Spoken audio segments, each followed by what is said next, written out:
Welcome to Catboy Logan. Oh, God! On the sunniest Saturday of the week, Logan had one perfect plan. Spend the whole afternoon at Willowbrook Park with Blaze. The swings creaked, kids laughed on the climbing frame, and butterflies bobbed over the flower beds while Logan tossed a foam ball across the grass. Nice catch, Blaze. Blaze pounced, batted the ball back, and chirped proudly. They chased butterflies, rolled down a little hill, watched the pond shimmer, and finally stretched out on the warm grass under drifting clouds. This is perfect. Then the perfect afternoon changed. A strange tingling ran up the back of Logan's neck, down his arms, and into his fingertips, like invisible whiskers had suddenly twitched awake. Whoa, that's new? He sat up. Around him, everything looked normal. Kids played. Grown-ups chatted. A dog raced after a stick. But Logan knew this feeling. It was his cat sense, and it was pointing somewhere under the park. Blaze, do you feel anything weird? Blaze tilted her head, sniffed, and gave a questioning mew. Logan thought hard. His powers never tingled for no reason. Usually they showed up when something needed help. He could ignore it.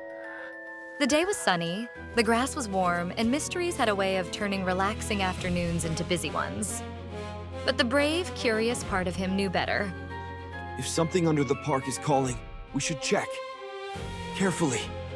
Blaze bumped his hand with a purr. Okay, Super Scout, let's go. Logan slipped behind the big oak tree at the edge of the park, where the hanging branches made a leafy curtain. Time for Catboy. He took a steady breath and chose bravery over comfort. In a blink, his balance sharpened, his hearing stretched, and the tingling became a clear signal. The call is way stronger now.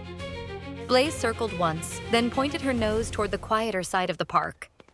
That way. Let's follow it. Catboy Logan and Blaze moved past the swings, the sandbox, the pond, and the tall trees, listening with every step. Beneath the chatter and laughter, Logan could hear a soft musical hum under the ground. Blaze stopped at a patch of moss between thick roots. For one tiny moment, it sparkled blue. Good clue, Blaze. The signal tugged harder, leading them toward an old bench half hidden by bushes near the fence. This place? It did not look magical. The paint was chipped, weeds curled around the legs, and hardly anyone ever sat there. But the hum buzzed right under Catboy Logan's feet. Blaze ducked beneath the bench and let out a surprised murr. Logan pushed aside leaves and found a square metal hatch buried in the dirt. In the center was a faded carving of a cat and a star. Whoa, we found something big. He listened carefully.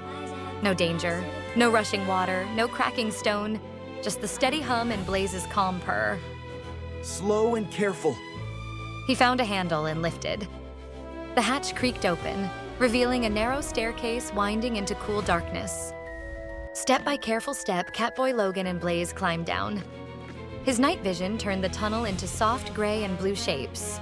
The old stone walls were carved with cats and stars, and tiny blue crystals glowed from the cracks like sleepy fireflies. The deeper they went, the kinder the humming felt, more like a welcome than a warning. At the bottom, the tunnel opened into a round chamber. Blue crystals dotted the walls, and in the center stood a low stone pedestal with a dusty old chest on top. The tingling in Catboy Logan's hands became a warm, steady pull. So this is what's been calling. Blaze hopped onto the pedestal, sniffed the chest, and gave an encouraging mew. Logan brushed away the dust. Another cat and star symbol was carved into the lid. Helping, not hurting. He lifted the chest. Inside lay an ancient sword, simple and elegant, with a blue gem set into the hilt. It looked old, quiet, and somehow patient.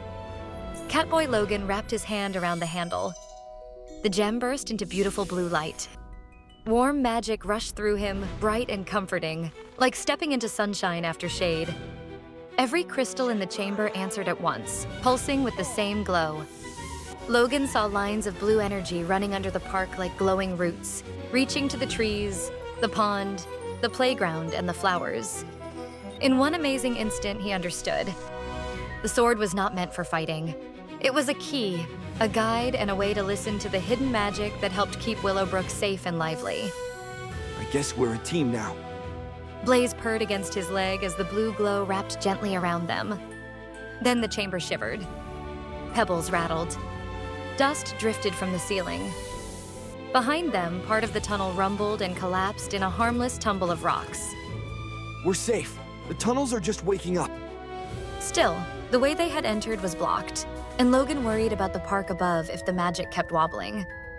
He tightened his grip on the sword, then forced himself to breathe slowly. Easy. We're here to help. The light in the gem softened. When he turned in a slow circle, it brightened whenever he faced a shadowy side passage. You're showing us another way. He held the sword ahead like a lantern and followed its glow. Hidden arrows shimmered across the floor stones, and faded wall markings glimmered awake, pointing deeper into the tunnel. At the end of the passage, rocks and roots blocked the way. Okay, nice and gentle. Catboy Logan thought of the children laughing above, the flowers in the sun, and the cozy homes around the park. Then he raised the sword, not like a weapon, but like a helper's light. Blue power poured from the gem and flowed over the rocks and roots. It did not smash or blast. It lifted, nudged, and settled.